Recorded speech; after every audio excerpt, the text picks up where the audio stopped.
Hey, what's up, everybody? We are back. We had a little bit of a hiatus. I know. Sorry about that. We had conflicting work schedules, and we couldn't make it work for a while, but we are back and...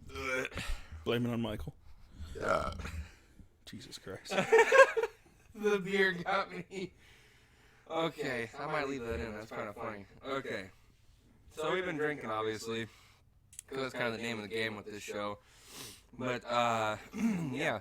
Basically, I only work weekends, and he was only off weekends for a while, so we have not been able to record and see each other for a while, but now we're here, we're hopping up and down like a bunch of fucking excited momos, and we're going to start with the movie of his pick, The Exorcism of Emily Rose. Don't you call me out like that. It wasn't my pick, it was a generator's pick. Uh-huh.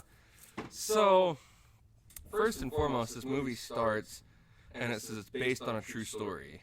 Which it is. That blew my mind, because once you watch this, and I'm a little fucked up, ladies and gentlemen, I'm not going to lie. I had a little bit of chewing tobacco, too, and I haven't had, well, dipping tobacco, technically, I guess. And I've not had any in a while, and I'm very sensitive to the... Everything. Don't you call me out like that. Yeah, I'm a cheap date, everyone. It takes me like 2 beers to get pretty buzzed and have dipping tobacco in for like a minute, and I'm in outer space. Don't even get me started on edibles. We'll talk about that another day. But, so it starts off with awful screeches and opening up to a really grayly lit, dim, middle of bumfuck Egypt, nowhere home.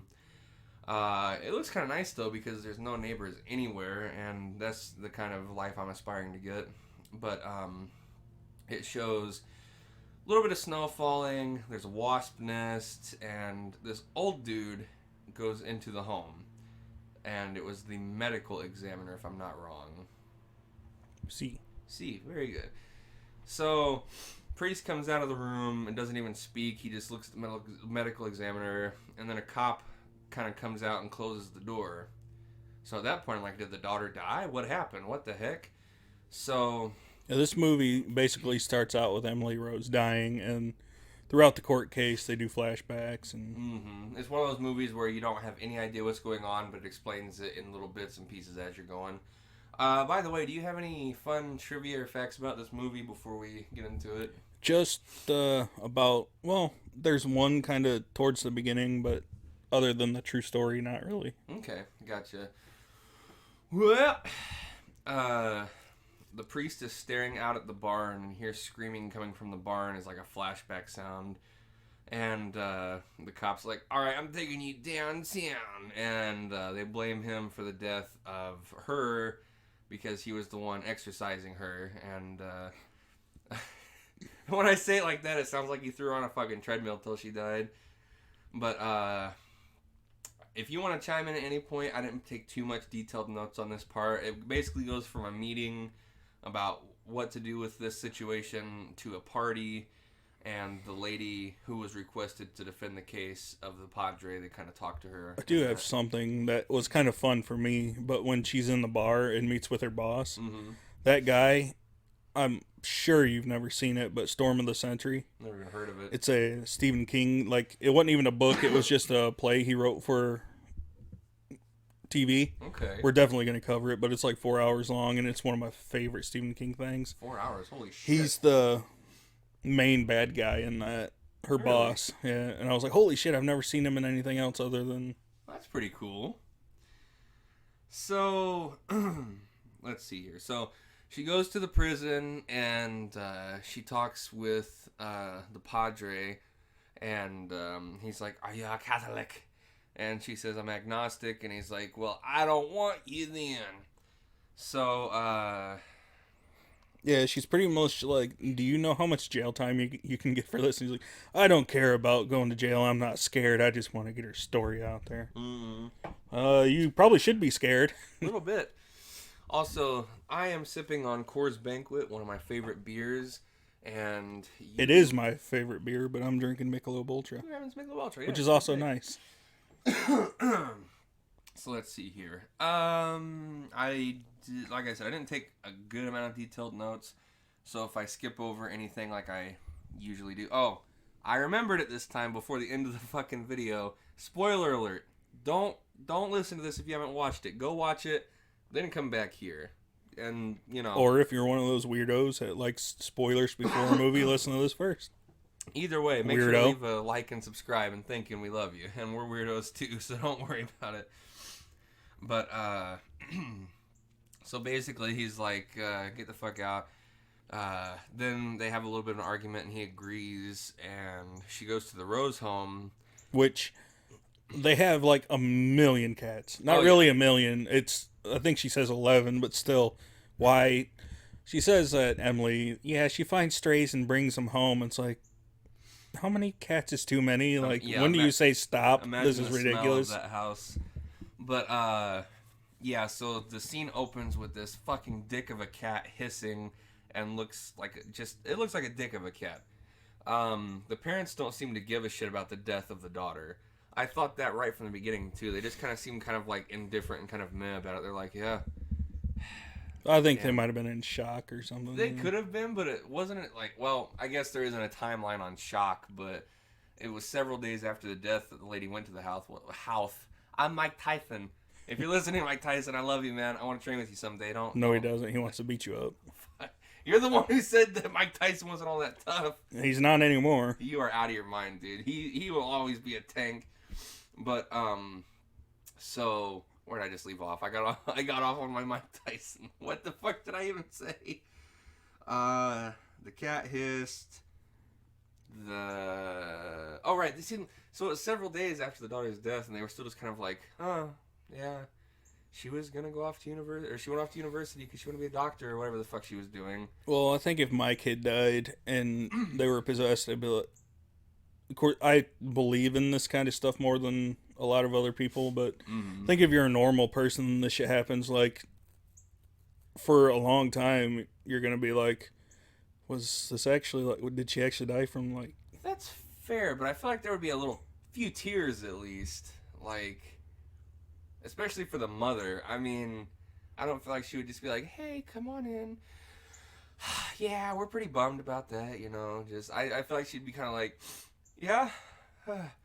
Okay, yeah, like...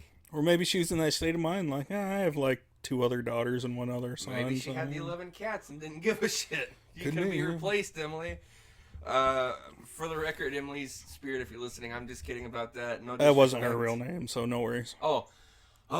So anyway, yeah, that was one thing about this movie is I was kind of afraid to talk about it and make jokes because since it's based on a true story, I was like, I don't want to fucking invoke anything because I also believe in that side of things for sure. So, it turns out the daughter went to university. Which I should say, she gets a full ride to college, and I noticed that her mom wasn't excited. She's like, oh, well, my daughter's gonna leave home, leave us all alone. Like, you've got other kids, bitch. Like, relax. Oh yeah, that's just like how it is with my mom. She's in a nursing home now. She had a stroke a few years back, but she was always like, because my mom had like 5 or 6 miscarriages, and they said she'd never have a kid, and she had me, and she was super overprotective about me. And her and my dad split when I was a kid, so she was always like through my life, you're the only thing I have. If I didn't have you, I'd just kill myself, or if you move away, I'm gonna kill myself, and yada yada. I had a fucked up childhood. That's a story for another day. But so yeah, I totally get that, and that scene hit close to home. Like, hey, I have an opportunity and I can leave home, and it's like, you can't leave me. I'll be by myself, So she just kind of stared at her and was like, "Oh, this is your dream. I guess I'll go tell your father." Right? She was just she wasn't as bad as my mom, but she was still like trying to kind of fucking what's the word? Guilt trip. That's the word. So it's 2 words. Thank you for acknowledging me on that. So the lady who's the priest attorney, Miss Brunner. Yeah, I don't ever remember names from movies, so I don't remember names at my new jobs until like the first couple of weeks. So that's why I write them down. That's don't use logic with me. So she's laying there and sleeping, and her watch stops at 3 a.m., which is the witching hour. For those who didn't know that, it is believed to be the hour in which Hooba Joop is the most We'll powerful. explain it later when the priest explains it. Right. Now, a little spoiler alert for later in the movie. Something that got mentioned. Emily dies. You don't say that. So, I didn't know that 3 p.m. was considered the blessed hour. Yeah. It's when Christ died. I've never supposedly heard that in my entire life. So when they said that 3 a.m. was the complete opposite. Right, yeah, I was like, whoa, that's pretty cool. I never knew that. It's a mockery of So see, you can learn stuff from these movies. It's not just taking you on a ride. You get knowledgeable. So, of course, the court case starts, and Emily's story starts getting told. Emily woke up at 3 a.m. and smelled something burning. She probably just had a stroke, whatever. She walks around and sees nothing, but then pins start rattling in a cup and knocks over.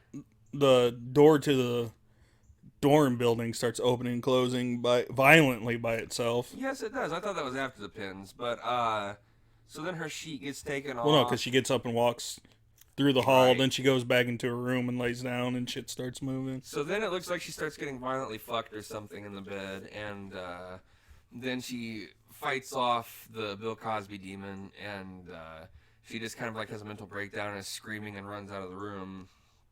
So then the dude on the stand is like, yeah, I thought she could have been on drugs originally, and then he was like, but I bet you it was a seizure. Her brain showed it could have been, and I put her on some pills, and she stopped taking them and stopped seeing me because the priest said it was a spooky ghost. And so the guy who was trying to convict the priest, the lawyer on the other side, he the whole time was shitting on the priest. Is his name, I believe. Thomas the Tank Engine. The whole time he was like, oh, you think you're God's messenger and shit, huh? You think, big bad standing up against the ghost, and he's like, so, like, he was just totally shitting on the priest. Like, he literally just harasses the priest the whole time. He's like, this is just ridiculous. He's like, this kid died because of the priest, and yada yada.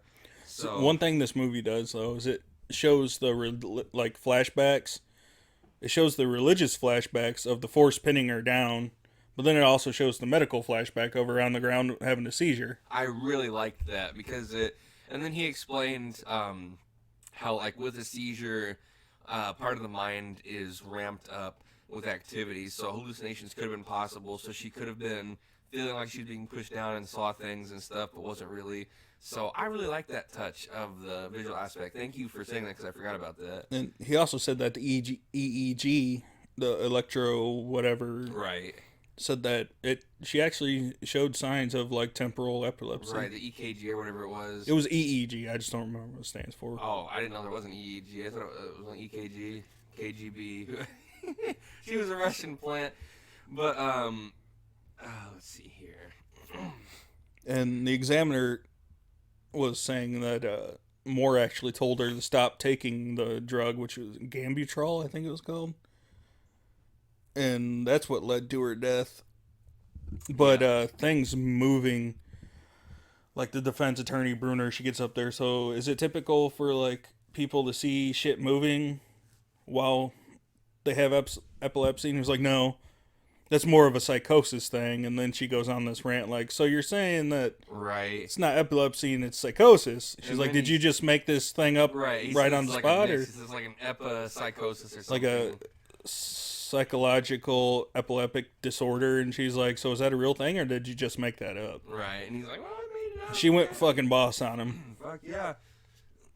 So we go to Emily in the hospital, and she's bugging out. She's seeing faces in the storm clouds, which this movie does a fantastic job with its visuals, by the way.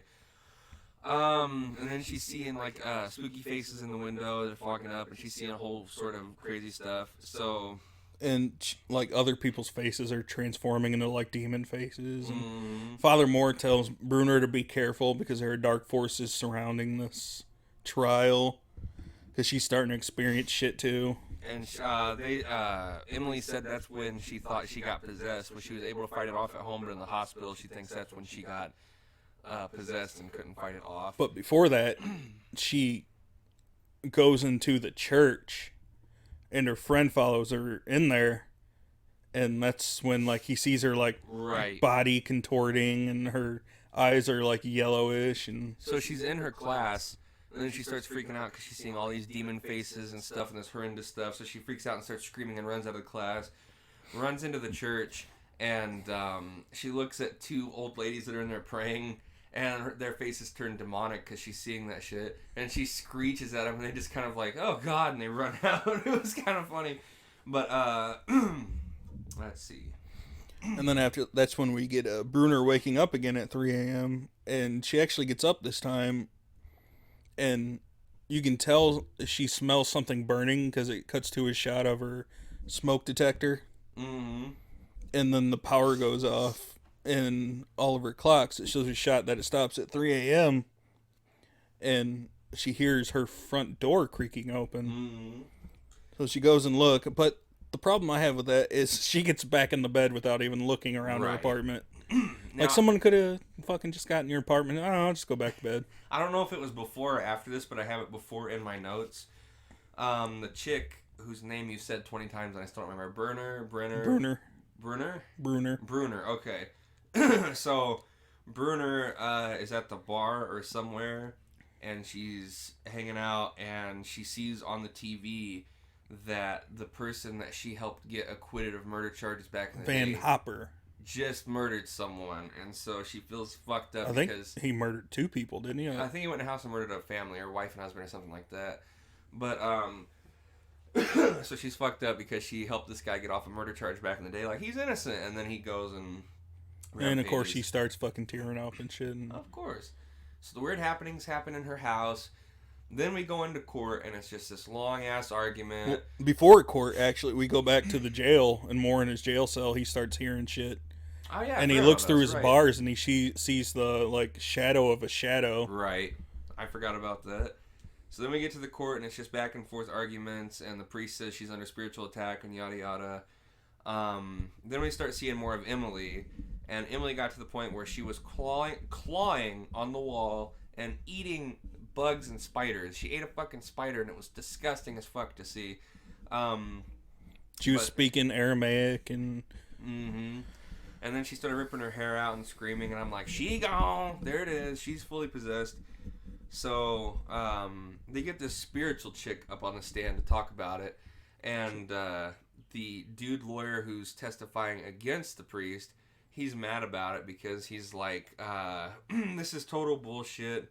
We can't, let her up here with that hooba joop. A kid died, and we're talking about these nonsenses, and the judge is like, you explained it from your professional side. This is her professional side. Let her speak. He says objection and doesn't say why, and the judge is like, why? Right. And yeah. he's like, how about silliness? Right, yeah.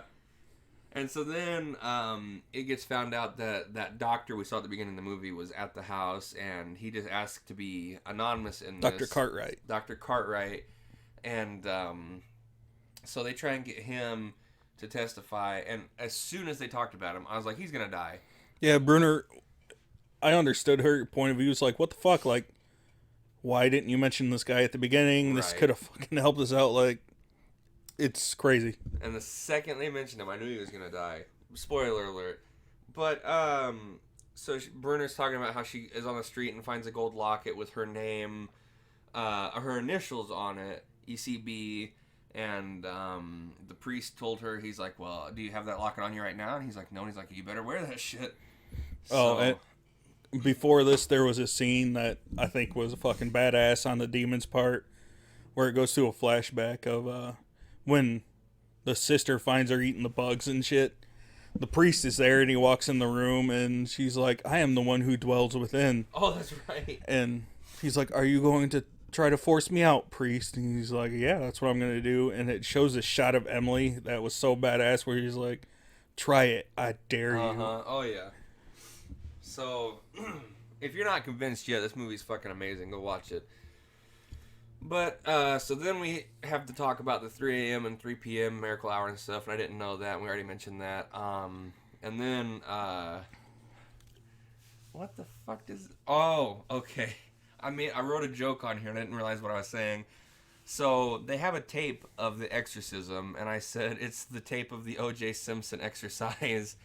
And I don't know if you guys ever seen that. JonTron does a funny fucking video on that. O.J. Simpson did one of those, like, follow-along VHS exercise videos, but... Basically, when Bruner met with Cartwright, he gave her the tape of the Exorcism, and he says, it's your burden now. Right. And it wakes her up at 3 a.m. and it's playing by itself. Yes. So, the cats attack the priest. Emily jumps out of the window and they try to start the exorcism and runs off to the barn. They get to the barn and he's like, "What's your name? What's your name? What's your name?" And damn, you just jumped ahead there. what did I miss? All I remembered is I'm trying to do the exorcism. I mean, I didn't take super detailed notes on the exorcism itself, but... Well, when the psychiatrist, the spiritual lady, was on the stand, she said that Emily was basically hypersensitive. Oh, and right. pretty much attracts supernatural kind of. Because the guy's like, how did she get possessed? Why her out of all other people? And then Moore takes the stand, and that's when he's basically like, 3 a.m. is the time when demonic activity is most active, due to it being the opposite of Christ's supposed death at 3 p.m. And that he woke up at that time to smell of something burning himself, and remembered that Emily said that she woke up at that time smelling and seeing hallucinations, and that's when he ran outside. It was raining and he saw a cloaked figure. That's right. And they're like, well, do you still see that cloaked figure? And he's like, ever since. And then the fucking lawyer's a dick and he's like, do I look like your cloaked figure or some shit like that? Yeah, and Moore says that they started the exorcism on Halloween due to it being like when the spirits are mostly known to have activity, and they wanted to draw it out. And the first exorcism didn't work, so they had to do a second one, right? Right, and that's when Bruner says, we have new evidence, it's this tape. That's right. And Thomas is like, no, we didn't know anything about this. And she's like, it's up on the updated shit. And that's when she tells Father Moore to play the tape, and that's where we see the failed exorcism. Right, and so this is the part where we get to the demon out in the barn, and he's like, what's your name, demon? And it just keeps saying 1, 2, 3, 4, 5, 6, 1, 2, 3, 4, 5, 6. And I was like, okay, so it must have 6 names. This must be what it's meaning. And then sure enough, that's what it meant. Yeah, she says names really creepily. And right. So it said, they started talking about, like, we are the ones who dwelt within Cain and Judas and other people. Oh, I've got them all. You tell. So basically, he asked, what are your names? 6 serpents. And it says, I am the one that possessed Cain, and then the demon that possessed Nero, who, if you don't know who Nero is, he was a Greek leader in Roman times who supposedly played the violin as Rome burned. I didn't know that. He was a terrible leader. And the one who possessed Judas, who turned on Jesus and was the one who basically got him crucified. And then we are the one that dwelt within the Legion and Belial. And the coolest fucking scene in this movie that gives me chills every time I see it is the lights go out in the barn and you see lightning flashing and her eyes are glowing like a whitish color. And she says, and I am Lucifer.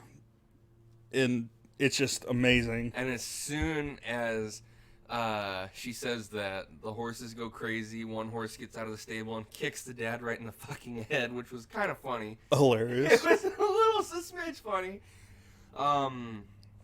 So then we get back to the court, and the doctor's supposed to be there to testify, and the doctor's not there. And I'm like, here we go. I knew Pushes out. Yeah. And she's like, can I get a recess? Can we get a stop on the trial? And the judge is like, we've already done this. And the guy's like, this is horse shit. Let's just come to the verdict. And the judge is like, all right, we'll resume tomorrow. And he's like, fuck. So she finds the doctor, and they start talking. And then he looks behind her and sees something and panics. And he tries to run. And then he gets hit by a car. Go fuck yourself. That I don't know if that's actually the story of how it went, or if that's just movie... Because I hate that shit, where it's like, oh, of course, yeah, he gets hit by a fucking car conveniently. So, we go back to more court arguing. At this point, it's just the religious Better Call Saul. Like, it's just court arguing about religion for a good chunk of the movie. But at some point between that, her boss is pissed off that Moore took the stand because the archdiocese doesn't want him taking the stand because they don't want to be embarrassed. And he was like, represent the archdiocese. Forgot to if you let Father Moore take the stand again, you're basically fired. And at first, when she agreed to take this, she was like, I want to be partner, not junior partner anymore or whatever. And so at this point he's like, I'm just gonna fucking fire you at this point. So it goes back to court, and he's there in person, and the first thing she says is, "We recall Father Moore to the stand." He gets up all pissed off and leaves. Yep. So then, more court arguing, yada yada. Then we go to seeing Emily. She goes outside, and this is my favorite part of the movie. This is the coolest part to me. She goes outside and sees her body laying there and fucking convulsing and stuff. And then she starts talking to who we find out is Mother Mary. And basically she said, why? Why is this happening to me? Why am I being possessed? Yada, yada, yada. Can we get him out? And Mother Mary's basically like, they're not going anywhere. You can either come with me right now. In peace. Or you can stay like you are. She's like, but through this, many will see the realm of the spirit as real. So you can make your decision. And she decides to stay. She goes back into her body and has wounds on her hands. Wakes up with feet. stigmata. What is stigmata? Stigmata is when Jesus was crucified, like, they nail you to a cross. Right, had the holes in his hands and feet and stuff. Right, stigmata is when you all of a sudden, like, have the holes in your hands and your feet and shit. I didn't know there was a name for that. Wow. Yeah, Okay. stigmata. Okay. So, let's see here. I don't have a whole lot of notes left here.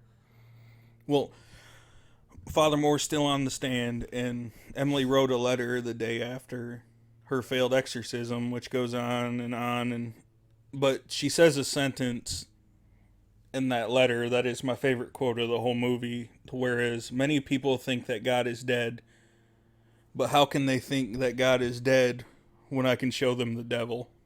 Oh, yeah. That was definitely a good one for sure.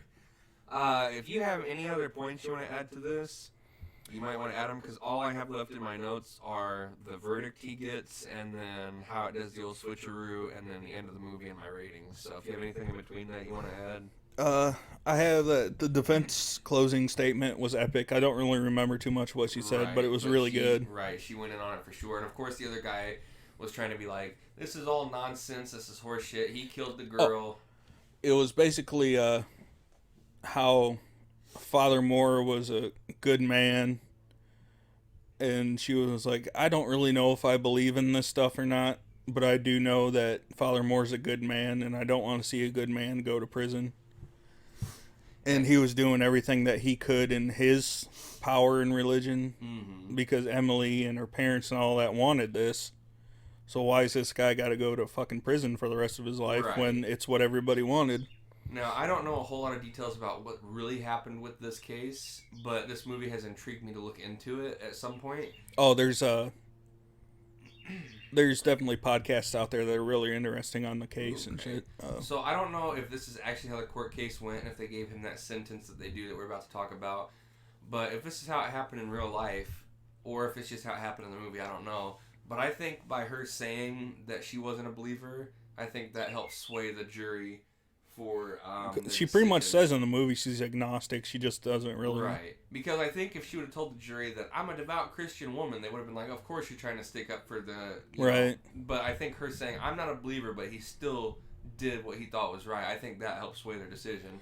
Yeah, basically the jury finds Father Moore guilty, negligent homicide. I was so pissed when I heard that. But when the judge says recess for sentencing and everything, that one of the jury ladies stands up and recommends time served, and the judge is like, I accept that. Yep. Which makes me believe that the judge was kind of like, yeah, this is a good man. He was just doing what he was trained to do and believes in. So my notes said, I had a feeling he was going to be guilty since it's based on a true story. Fuck everyone who was on that jury and fuck the judge. And then I said, oh, they recommended a sentence of time served. Never mind, unfuck the judge and unfuck the jury. So yeah, he was basically free to go right then and there. She's like, you're guilty, now you're free to go. And the defending lawyer was pissed as shit, or the other lawyer, I don't know. Prosecuting attorney. He was pissed as shit, and he just got up and left. And Bruner had another boss moment where her boss was like, he got guilty and he walked free. He's like, I want to offer you a full partnership. And she was like, yeah, you can take that and shove it up your ass. Exactly. That was fucking perfect. She rejected it since the dude was a dick. I said, boss moment / mic drop. So I'm ready to give my rating if you are. Okay, so this is basically told about the true story of Annalise Michel, who was a young girl in Germany. And this was in Germany? Yeah, was German. Okay. And she had 67 exorcisms in 1 year before her death. Holy shit. And her death was ruled. Same thing, malnutrition, like neglect, shit like that. Right. But her family and the priest and everything believed it was possession. I'm gonna have to look into that. But yeah, there's a lot of good podcasts, 2 or 3 good podcasts out there that cover this case, and they're really good. And you hear the actual like fucking recordings of the exorcisms and shit. Oh, they and have the actual recordings. It's terrifying. Sure. Yeah. Holy shit. Well, we might have to get drunk one night and in the middle of the night listen to that. That'd be fun. Yeah, I give this movie a 7.5 out of 10 or a 3 out of 5 stars. I gave this an 8.5 out of 10. I still believe this is one of the better possession movies out there. It's really good for sure. I believe this has some of the, especially that moment in the barn. I believe that is the best fucking possession scene in any possession movie. Right. Like, I love The Exorcist, and I'd probably rate that higher just based on its legacy, but still, this movie is amazing. Well, there you go, folks. If you've seen this movie, comment down below and let us know what you think. Other than that, the next movie we're going to be doing is one of my picks, and it's one of my favorite movies. I've seen it 3 times now at this point. It's a Netflix exclusive, I believe. It is I Am Mother. It's called Netflix Original. Well, there you go. Excuse me. So, did you fart? So this is the end of the podcast, so we'll never come back again. So, I won't even joke about that since we had to have our hiatus anyway. But yeah, so this is going up at some point. I have to figure out what our Friday schedule is and when the last time we uploaded and all that, but I think it's this Friday. Okay, I'll have to, if I can't get it edited in time, then yeah, I'm not going to get it edited tonight. We'll do it the next time. That way we have the reserve for the next one, and then that way we can get back on track and not try and rush it. But next Friday, after you watch this, you will see I Am Mother. So watch it before then, and our computers are going haywire. I thought my computer ran out of space. I was going to be so mad. Anyway, till next time, take care, everyone. It was good to be back, and we hope you liked it. Make sure to like and subscribe, and thanks for watching and listening and all that. I have to pee so bad. Bye.